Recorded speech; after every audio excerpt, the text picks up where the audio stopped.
Hello, everyone, and welcome back to another installment from our webinar series, Straight from the Horse's Mouth. How can your business get started with sustainability? For Hawkins Watts, the trans-Tasman-based manufacturer of food and beverage ingredients, the UN's Sustainable Development Goals were the answer. Join Craig Cooper, Hawkins Watts Quality and Operations Manager, and our thinkstep-anz Head of Carbon, Nicky Andrews, to learn how Hawkins Watts used the SDGs to build its sustainability strategy. The SDGs are a global blueprint to end inequalities, protect the planet, and promote prosperity, and a framework that helps businesses make an impact and become more sustainable. Here's a sneak preview. Why did we use the SDGs with Hawkins Watts? Craig got in touch with us, and they were at the beginning of their sustainability journey and wanted to identify some areas of focus. So in May last year, we ran our SDG workshop to assess Hawkins Watts priorities by identifying where each SDG might be relevant in their value chain, consider the perspectives of all of their stakeholders, both internal and external. And we took the 17 goals and we narrowed that down into the most applicable goals for Hawkins Watts. And that was good health and well-being, decent work, economic growth, and responsible consumption and production. We really didn't want this to be a project or an exercise that resulted in a certificate on the wall. We actually wanted to make a cultural impact. And we wanted to have people come with us along the journey and not say, oh, okay, this is something for the Greenhawks to fix. It's actually embedded into our day-to-day business operations. And the final part that we really picked up from the literature review was the importance of partnering with people. So to get an effective implementation, to align yourself with people who have the expertise and have a wider scope of the lessons learned by others and can really help with the direction. And that's what introduced us to ThinkStep. It resulted in an immediate review of our policies to include our commitment to the Sustainable Development Goals. So, that included a refresh of our environmental policy to actually become a sustainability policy, which is quite a shift in terms of the direction. And it even flowed through to policies such as our safety policy. Health and safety policy became a safety and wellbeing policy. With that, let's get started. So hello and a very warm welcome to everyone joining us today in this webinar. My name's Nicky. I am the Head of Carbon at thinkstep-anz, and I will be your host for the next half an hour. So our guest today is Craig Cooper. Craig joined Hawkins Watts in 2020, and he works with the supply chain partners at Hawkins Watts to source quality materials. He oversees the safety of Hawkins Watts products and operations. And we will hear from Craig shortly. But first, I just wanted to give you a brief introduction of the UN Sustainable Development Goals and how we supported Hawkins Watts to use these goals to develop their sustainability strategy. So the SDGs, for those of you who aren't familiar with them, they were developed by the United Nations Conference on Sustainable Development, which was held in Rio de Janeiro back in 2012, and then they were formally adopted by 193 nations in 2015. The overarching purpose of the goals was to address the world's biggest environmental, social, and economic challenges by setting some really audacious goals with the target year of 2030. The UN Secretary General at the time, Ban Ki-moon, described the goals as a roadmap to ending global poverty, building a life of dignity for all, and leaving no one behind. It was also a clarion call to work in partnership and intensify efforts to share prosperity, empower people's livelihoods, ensure peace, and heal our planet for the benefit of this and future generations. The goals are often split into subcategories such as planet, prosperity, and people. And it's important to really understand that none of these goals exist in isolation and that they are all interdependent. A healthy environment can improve the well-being of our people. Healthy, well-educated people can be more prosperous, and prosperous countries can dedicate more time and resources into caring for the environment. So they all support each other. Why did we use the SDGs with Hawkins Watts? Craig got in touch with us, and they were at the beginning of their sustainability journey and wanted to identify some areas of focus. So in May last year, we ran our SDG workshop to assess Hawkins Watts priorities by identifying where each SDG might be relevant in their value chain, consider the perspectives of all of their stakeholders, both internal and external. And we took the 17 goals and we narrowed that down into the most applicable goals for Hawkins Watts. And that was good health and well-being, decent work, economic growth, and responsible consumption and production. So we then considered what actions that they were already taking that aligned with these goals, and what was the potential actions that they could take to further strengthen that impact. And now I'm just going to hand it over to Craig to talk about what these goals mean to Hawkins Watts and what future actions they've taken since we ran the workshop last year to further progress their strategy. I'll hand it over to you, Craig, to share your screen. Yeah, thanks again, Nicky, and a massive thanks to ThinkStep for the invitation to speak today. Just before I get into the SDGs and their impact, I'll just take a moment to introduce Hawkins Watts. So Hawkins Watts is a family-owned company that's been operating in New Zealand for 31 years, and in Australia for 22 years. We specialise in food ingredients, and we work with our customers to create or improve their products, mostly in food, beverage, and the health and nutrition industries. About 50% of our staff are actually technically trained in food technology.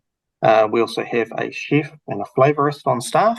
And whilst we've always been focused on our environmental impact, we really started this sustainability journey a couple of years ago. So our journey started with the formation of a cross-functional team we called the Green Hawk. And the Green Hawks were championed with recommending a strategy in response to increasing stakeholder interest in sustainability. So some examples where some customers had targets around dropping the recycled content and packaging to less than 50% by 2025, or a zero waste to landfill target by 2030, with some examples. We're also seeing increasing customers with B Corp certification or carbon zero as well. After forming a cross-functional team, we conducted a landscaping exercise, and that included a literature review of how to implement sustainability. Some really good data out there that you can get into, and lessons that you can learn from others that are down the path.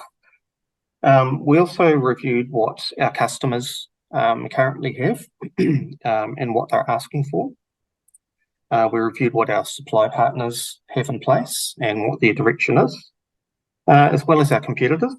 And we also looked at what industry leaders have done on their journey, so doing a little learning from others. And the final part that we really picked up from the literature review was the importance of partnering with people. So to get an effective implementation, to align yourself with people who have the expertise and have a wider scope of the lessons learned by others, and can really help with the direction. And that's what introduced us to ThinkStep. We went into the journey very much thinking about environmental impact. So we were initially thinking this could be a project around ISO 14001 or something like that, or maybe even a carbon counting exercise. And what we reflected on after reviewing the service providers that are out there was we really didn't want this to be a project or an exercise that resulted in a certificate on the wall. We actually wanted to make a cultural impact. And we wanted to have people come with us along the journey and not say, oh, okay, this is something for the Green Hawks to fix. It's actually embedded into our day-to-day business operations. So in terms of the impact that the workshops had with ThinkStep and our subsequent review of the SDGs and aligning and landing on number 3, 8 and 12, as Nicky said, it resulted in an immediate review of our policies to include our commitment to the Sustainable Development Goals. So, that included a refresh of our environmental policy to actually become a sustainability policy, which is quite a shift in terms of the direction.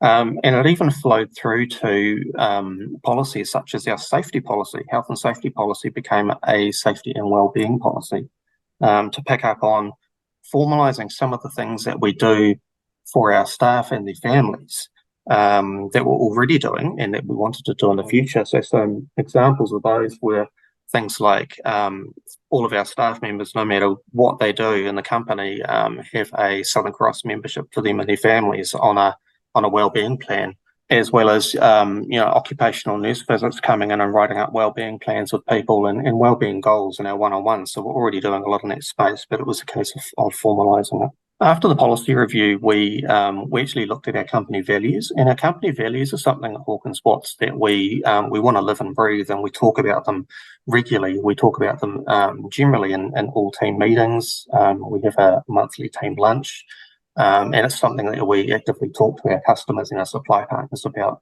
So we looked at where the sustainability piece fitted in the values, and the initial recommendation was to actually call it out separately.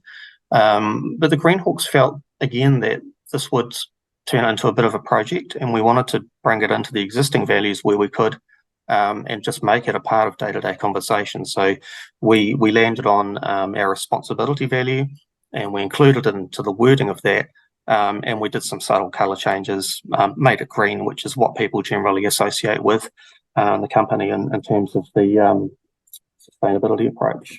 Finally, in management systems, so after the policy and values, we looked at the day-to-day operating systems and what needed to change to enable us to communicate and also measure in the sustainability field. So, we want to get people as they come in. So the induction and training of new staff, we had to include it in there. BLT is our business leadership team. So we have a monthly business leadership team. We included this in the agenda to make sure it's being reported on and the direction is agreed and we have a collective effort. We have a monthly company team lunch. So sustainability was made a part of that presentation as well. And then some other systems such as the supplier auditing questionnaires had some questions included as well, so we could learn more about about what our suppliers are doing in this space. I'm just going to go through a couple of examples now relating to each of the three chosen areas. I'm not going to go through the exhaustive list. It'll probably be a bit overwhelming because we've chosen 3 to 4 targets within each SDG. We've got an appreciation with the course with ThinkStep, just how much detail there is. So within each SDG there are multiple targets, and then you can really get into the detail there. So for SDG 3, good health and wellbeing, we identified 3 areas. So we were looking at 3.4, which is around mortality rates, 3.8, which is around universal health coverage, and 3.9, which is around environmental health impacts. So the example I've got here is around 3.4, the reducing mortality rates. And this approach was what we took, looking at the target and the goal in detail, and then identifying what could our impact be, and then what is our goal and how do we measure it. And going into this, we started off identifying a lot of things that we were currently doing, and we found it a little bit of a trap. We started to set up a whole lot of goals around things that we were doing with our staff, and we sort of reflected on it. Thought, well, we've only got close to 40 staff in New Zealand and another 30 in Australia. It felt like a really small impact. And the challenge that we faced was, well, how does such a small company make a global impact? And that's quite daunting. So the idea of impacting a global level was something we faced up to. And like I said, the things that we're already doing around the likes of Southern Cross and nurse visits and one-on-ones and wellbeing goals, we challenged and came up with what you're seeing on the screen now, and really said, well, what are we doing as a business? And one of the things we do as a business is around health and wellbeing, and we have lab projects that we set up with our customers, and we also do what's called proactive exercises where we will formulate a product to demonstrate our ability and the products that we're selling. So an example of that was we ran a proactive on health star rating program. So I took products that were normally a health star 2 or a 3 and actually made them into a health star 5 by tweaking the ingredients and showing customers that, you can actually do this, and it does have an impact on people's health and well-being. So one of the things we've decided to do as a result of the workshop with ThinkStep and the direction we chose was to start identifying right at the outset, when we're creating projects and proactives, do these relate to any of the SDGs, and setting up our systems so that we can easily measure that. And then going forward in our journey, we'll eventually set up targets to increase that year on year, and it'll be a challenge for the sales team and the research and development team to go, okay, so we've got a target to do more of these. What are we going to do? What are we going to do as proactives, and what customers can we actively target to improve health and well-being? I've just got some photos here of some of the things that we're doing around SDG 3. We're trying to do a lot of internal PR, I guess, to try and get it into people's heads that, we do this stuff every day. So on the far left, we've got a picture of a couple of our operations staff holding daffodils. We had Daffodil Day recently, and the Cancer Society is one of our chosen charities. And so, yeah, we work with them a lot, and took the opportunity to buy everyone bunches of daffodils at Hawkins Watts and say, look, this does align with SDG 3. We are trying to make an impact on people's well-being and health. We do regularly donate to the Cancer Society, and this is just to remind everyone that, you're part of something a little bit bigger. We're not just packing boxes or selling bags of food ingredients or consulting. We're actually doing some good in the world. The photo in the middle is hot off the press. We're doing September, and we have some healthy competitiveness amongst the teams to get 10,000 steps a day. And again, this is all about promoting health and well-being. So some of the ladies from the team there managed to stalk Sean Johnson and get a selfie as they were going through. So, on our SharePoint page, this is an example of again promoting the September, and we have the SDG logos in use just to remind people again, this is all part of it. To encourage your families to do the same. And the example on the right, we've got a guy on our staff who's an ex karate teacher.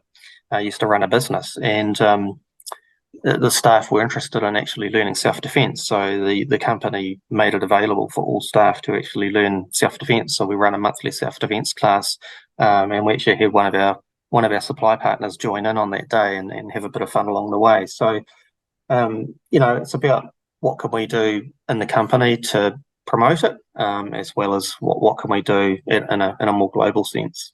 So moving on to SDG 8, the decent economic growth. We started to think about our own sales and our own performance, and kind of again felt, okay, that's having a national impact. 30 people here and 40 people here and 30 people in Australia, and we're benefiting, a number of people by growing, and our suppliers and our customers. But when we really got into the detail again of the SDGs, we focused in on 8.1, which is on the screen here, 8.5, which is full and productive employment. We looked at 8.6, which is around youth employment, and 8.8, which is around labour rights and safe working environments in less developed countries. So for this example here, one of the things that we've done over the years is align ourselves with ethical traders or people that add value through the likes of Rainforest Alliance or the Roundtable for Sustainable Palm Oil, and offer that as a high value option for people in New Zealand. It's becoming quite important, the ethical choices of consumers at the moment. So again, with this, we wanted to baseline what we were doing in this space and really challenge ourselves to say, well, how can we increase this? Because if we can increase this over the years, we're actually impacting the small family growers for the likes of cocoa or for palm oil who get fair wages and fair working conditions as a result of those supplier certifications. There's a lot of auditing and inspections that go on, and in fact, the cocoa supplier, one of their initiatives is to actually encourage and increase the education level of women involved in those businesses, and children as well. They want to actively stop the traditional way of working in some of these countries, whereas the whole family will work on the farm. And it's to say, yes, we want to obviously create some good products, but at the same time, we don't want that to be the destiny of the children. They need an education as well. So they're actively working in that space and measuring it. So, it's in our interests to try and sell more of those products, which will help our business, but also have a knock-on effect to other countries and people that are getting paid some fair wages for what they're doing. And finally, SDG 12, which seemed like an easy option because this is around responsible consumption and production. And we're doing a lot in this space already, and it's the one that people traditionally can probably align to, which is, how much water are you using? Can you reduce it? How much power are you using? Gas and waste to landfill as well. One of the things we found with the ThinkStep workshop was around the whole promotion of the SDGs. So we actually picked this out and went, okay, so let's wave the banner and encourage companies, being our customers and suppliers in the space. So some of the things we were doing in here, as well as starting to think about sustainability reports, was looking at internal PR. What's the calendar of events that we can use to promote sustainability? So activities for staff, volunteering days, things like that. But also to, really engage with our suppliers in this space. And we really ramped up our approved supplier questionnaires to gather information about what they're currently doing and what are their plans in the future. Actually asking about SDGs, and telling them our story as well. Just as a quick example here, World Environment Day, we ran a photo competition for the staff, and then presented back all the findings that we had at our next team lunch, and the winner got a Bakashi kit, which is for composting. So we found that a really interesting target to have, and it really helps, I think, when you start promoting it, to learn what others are doing, and it actually gives you some really good perspective, I think, on what we can be doing as well. So just a couple of other examples here. On the left, we have a slide from our presentation, which goes to all customers and all suppliers. So it's talking about our values and a little bit more detail about our approach to environment, social and governance, and alignment to SDGs. And on the right, we actually redesigned our website to include the sustainability story as well, just so people are getting a bit of an overview about some of the things that we're starting to do. And that is what I had to say at this stage. So welcome questions and comments. Thanks very much, Craig. It's a really great example. I just recently heard a speech from Catherine Hayhoe, who's a climate scientist in Canada, and she talked a bit about people have a carbon footprint, but they've also got what they call a carbon or climate shadow, which is not only what they're doing for themselves, but the impact that they're having around them in terms of the way that they talk about these things, and equally the way we talk about the Sustainable Development Goals, bring awareness to them. And I think Hawkins Watts has done some really great work at not only engaging their own direct team in this work, but also their own suppliers.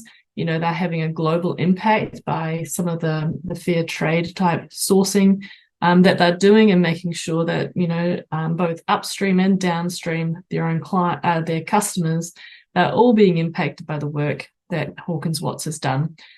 So I think that's really impressive.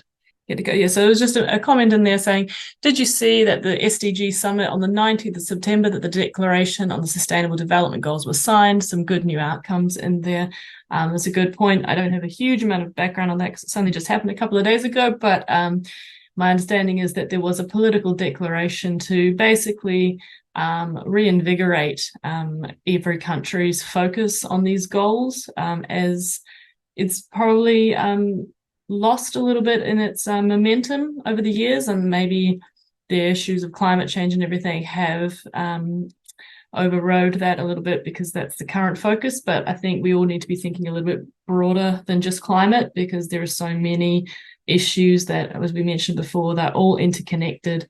And we cannot think about climate and emissions alone. We need to be thinking a little bit broader about what are all the implications, environmental, economic, and social, that we can have through our businesses. Well, thank you, first of all, to Craig for joining us today and sharing a little bit about their journey and the next steps that they've taken. And we were involved in that first workshop, but it's really impressive to see what's happened since then, and the way that they've carried that forward and really made it a part of the business. And again, a reminder that the next webinar that we'll be hosting is Understanding Watts Material with InfraBuild, which will be with David Bell from InfraBuild, Manager of Sustainability and Insight, and our own Barbara Neville, CEO. Otherwise, thank you all for your participation today, and enjoy the rest of your week. Great. Thanks, Nikki. Thanks so much. Yes, bye.